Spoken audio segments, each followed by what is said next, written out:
Even before I knew what being a filmmaker was, I wanted to be a filmmaker. When I was a little boy, I used to love to pretend that I was in the movies or have movie ideas, but I never knew what it was as a career. So I would say from a very small child, I used to write stories and want to act them out. As an adult, I became really interested in filmmaking and writing screenplays, and it just got to the point where, as a professor, I felt that I wasn't living out all of the things I wanted to do. So finally, I just stopped and took a sabbatical and did something my heart always wanted. I see myself as a filmmaker, a writer-director. I don't see them as separate entities. It's one thing for me.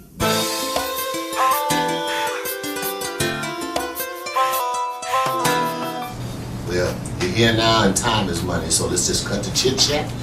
Tell me what you got for me. Okay, what happened with Dr.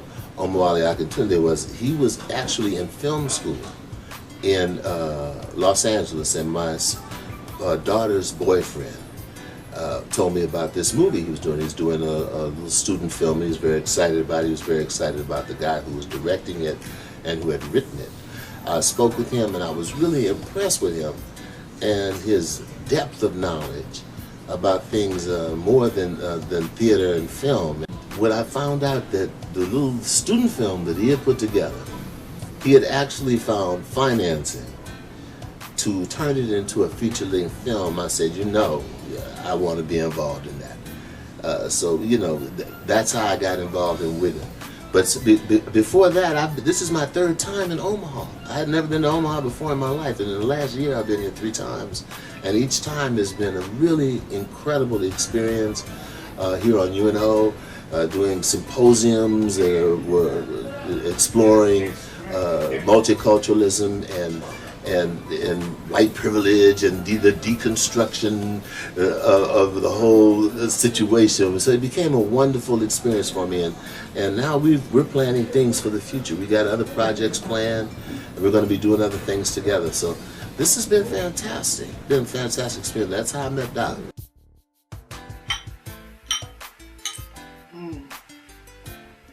Antoine, would you like to make a toast to your brother?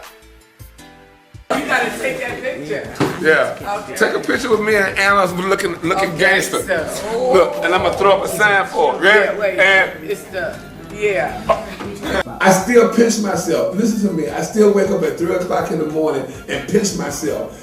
I can't believe I actually met Anna Maria Horsford, much less made a film with her. To tell you about Anna Maria, I have to tell you about Meshack first. Meshack introduced me to his public relations guy, Ken Reynolds, who invited me to his house for dinner, and guess who was sitting at the table? Of course, I conveniently had a whole satchel of the DVD short of Wigger that I just happened to have with me. You know, you got your comb, you got your brush, you got your copies of Wigger, and I gave her a copy. And to my amazement, she responded. And it sort of went on from there. Ready and action. So I came across this ad. It said incredible acting opportunity.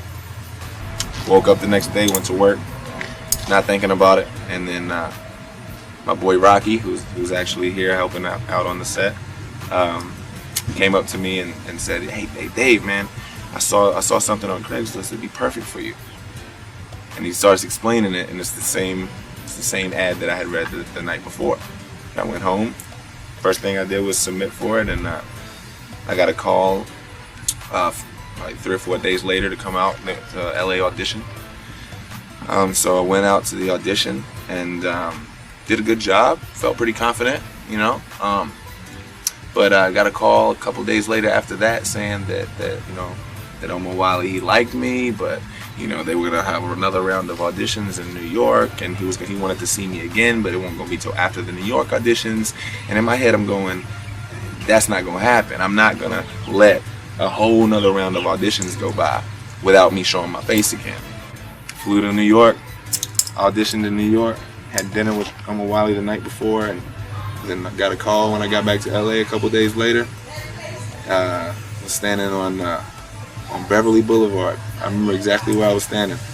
Got the call that I got the role, and I started crying. It just meant so much to me, you know, because the character is so closely related to who I am as a person and how I grew up, and, you know, my life in general. Just, you know, everything is so real to me. You know, I feel this character on such a deep emotional level that, you know, I'm just so happy and so blessed to be able to portray this character in this movie, because, you know, I really feel like I just can really let it just be the best thing it can be, because it's who I am. I packed my bags, gassed my car, drove out of the valley to the mountain to see if it's a myth. And it's not a myth. Just as advertised, Destiny is a 24/7, 365-day buffet, and I'm here telling you I'm a glutton. So when you see me in LA and New York Times grabbing these microphones, lights, and cameras like they fork spoons and knives, the only thing that ought to be out of your mouth is, damn, that boy said he was hungry. Eric Harvey. Eric Harvey is the youngest of 3 children. Eric Harvey loved to laugh. Eric Harvey loved being truthful. I didn't really want to start acting. My friends pushed me into acting, you know, with the poetry and stuff. They pushed me into that. For some reason, they thought I would be a good actor. I'm like, man, please, I'm not trying to do no acting. Good step. So they kept hounding me and kept hounding me. We was at a mutual friend wedding in Louisiana, and my mother was with me. So they brought it up in front of her. She was like, Eric, just go to the production. And it's like, just go see. You don't have nothing to lose. So, of course, I did, and that led from one play to another play, another play. Then I started doing the commercials. Started doing the, you know, even did a movie before I went to film school, and met Dr. Omowale Aukintunde. We get there at the same time, so we meet, and I see that the brother is real. Anybody that know him know that he's a very precise and well-structured individual, you know, and that's something that I learned and applied into my life, because being around him, you know, he pushed me, you know, when I sometimes slack off, he pushed me even harder, you know, even in this film with him, he pushed me like harder than probably anybody, because he know me and he expect greatness out of me. So it's kind of cool, you know, but it's kind of like pressure sometimes, because, you know, I don't want to let him down. Action!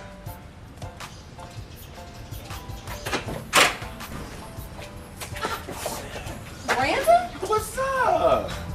Are you hot? I'm originally from Kinston, North Carolina, which is a very, very small town, but I grew up with big city dreams.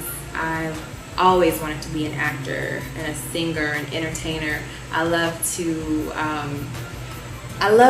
be the center of attention. I'm the only person I think that I've ever heard actually admit that out loud, that I love to have people watch me perform and do crazy stuff.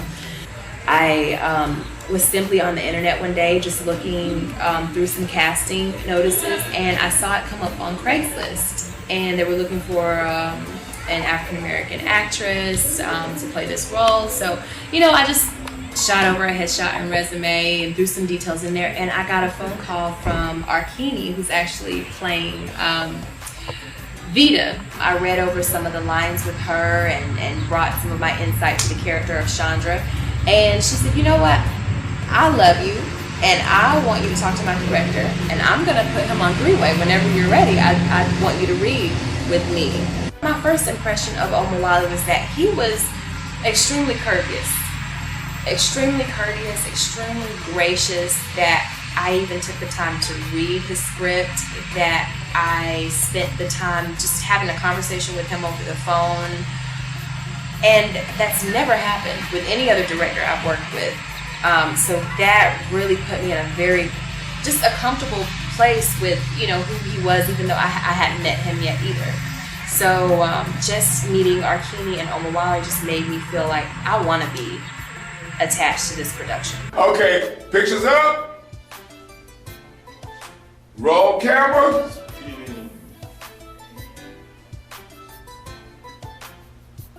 And action.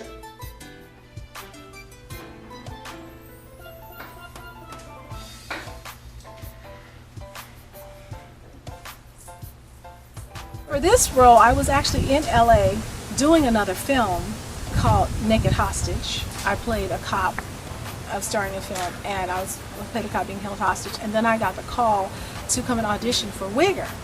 I go to the audition, and there was a lot of people there, and I went in and auditioned. I met Omowale Aukintunde, and immediately when I went to the audition, I just loved the whole vibe, like the whole vibe was there.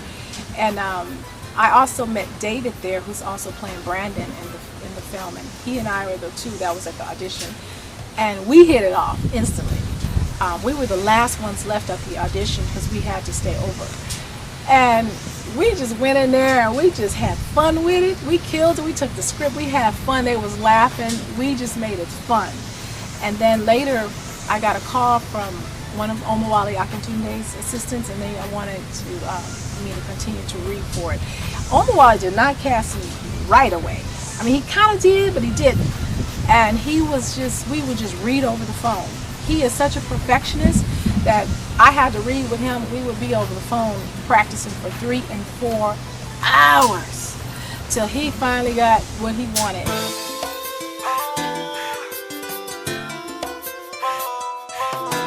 In film school, we formed groups and we would alternate roles. But this film meant so much to me that I wanted to bring in an outside cinematographer because I wanted to do some things, visually, and I wanted the expertise of a person whose whole work was being a cinematographer. So I put out an ad and I interviewed all these people, and I talked with a young woman that was teaching a cinematography class at the New York Film Academy, and Jean-Paul was one of the people she recommended. So I interviewed him too. And so after interviewing several people, I decided Jean-Paul was the man. Little did I know I had come across, and I mean this with everything within me, my aesthetic soulmate. I mean, this brother is absolutely, he is the quintessential expression of the visual medium. And to find somebody who understands your story and understands your visual desires and then make that happen is one of the most extraordinary things. And I want to say 2 other things about him.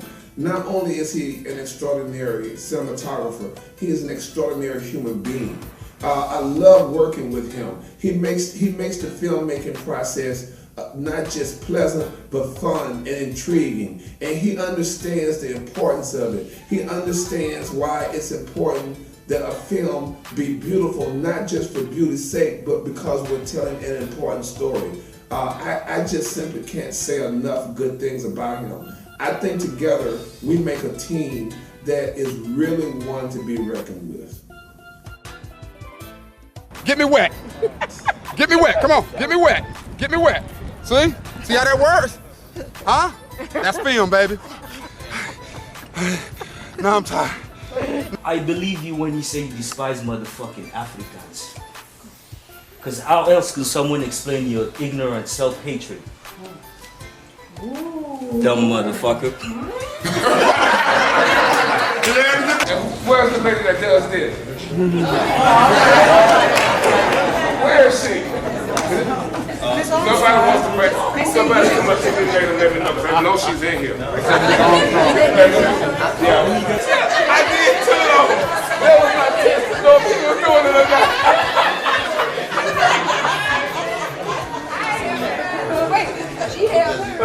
Where's Vicky? Vicky, you got to get this from behind the scenes. This is Armstrong holding her breath, okay? And she wasn't even in the scene, okay? Cut! Aretha, who?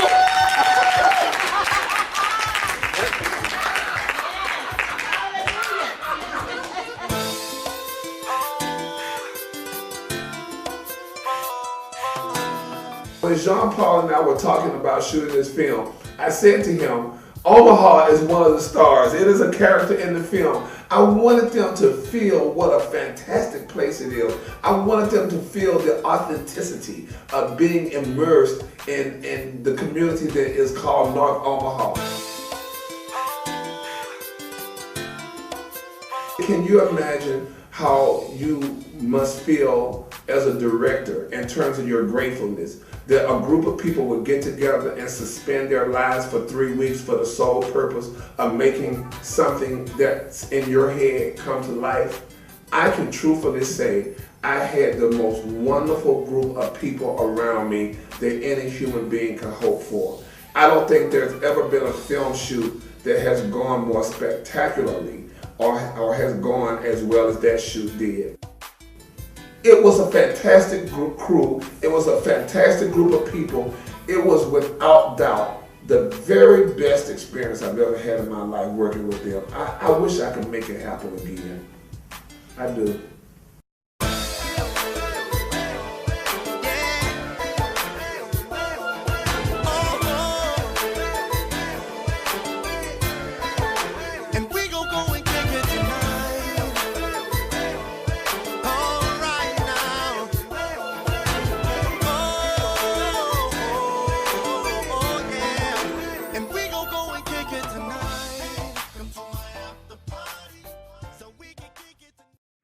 Listen, I like your boy Brandon. He's hot, he's now, and I like the fact that he is a white boy that sounds like a brother. Now that is marvelous. Dog, you was straight up banging it tonight. Nigga, please. I'm straight up banging it every night. Please tell me I didn't just hear that white boy call that black dude a nigga? That's what I'm talking about, boy. Oh! It's just a matter of time before them suits and some big record label sign your ass. Give a damn what you think. You ain't better than me. Got into it with my old man again, man. There's a time in this country when people respected the Holy Bible, which clearly states it is an abomination to sleep with another race. He's a racist. And you're not? Do you ever hear me put somebody down because of their race? That's what racism is to you. Name calling. There's always a line between us because I'm black, you white, and can't neither one of us erase it.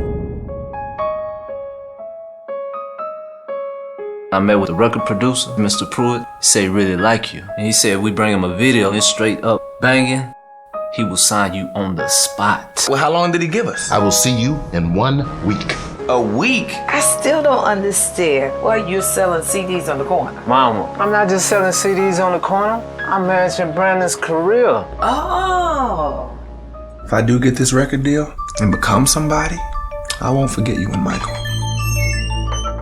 How there, Brandon on?